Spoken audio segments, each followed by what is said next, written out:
Hello, we are with Nick Halsey. Hello, Nick. It's good to see you. Good. Who are you, Nick? I'm the Vice President of Marketing and Product Management at Jaspersoft, and also, for today's purposes, one of the founders of the OSA, the Open Solutions Alliance. Okay. Who are OSA? The OSA was founded in 2007 by a group of about 30 open source companies, commercial open source companies, who were concerned about the adoption of open source by business and organization and wanted to enhance adoption by making the interoperability of open source solutions easier for organizations to implement and adopt. Okay. You are announcing a merger with OW2. Could you tell me more? Absolutely. There are a lot of open source organizations in the world, and I don't think we need many more of them.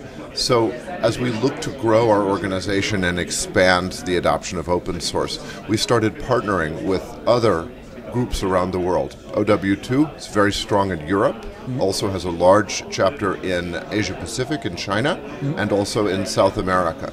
The OSA is very strong in North America, United States. We have similar charters.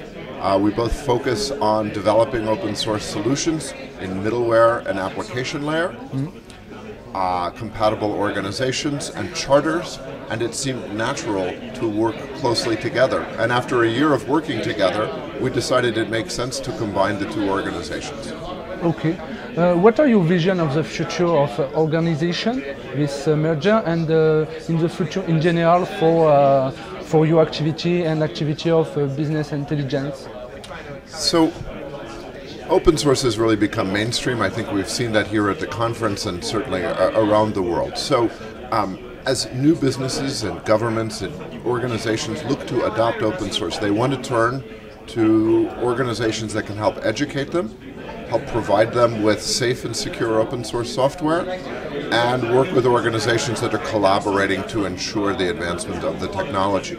So OW2 going forward will now have close to 100 members with a few hundred different projects on its forges that are available for its users to make available, and along with Linux Foundation, Apache Foundation, and Eclipse Foundation, now will become one of the 4 leading supporters of open source.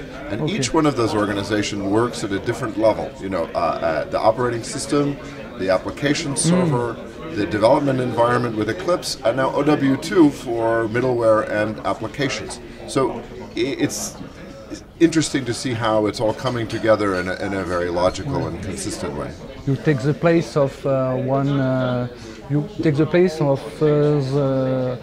front of the client with mainstream and software. It's okay. I think so, because one of the concerns organizations have about open source is, where do I go to find it? It's not like going to a large mega vendor like Oracle or IBM or Microsoft, and they have one of everything. They make it easy for you to see that.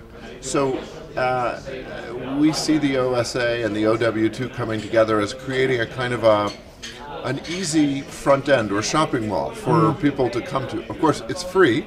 You don't have to buy anything there. But it's you can come and browse and learn and select the products that best meet your needs. So it's a very convenient way for businesses to become more comfortable adopting open source technology. Thank you, and thank you for the interview. See you soon. Thank you for inviting me.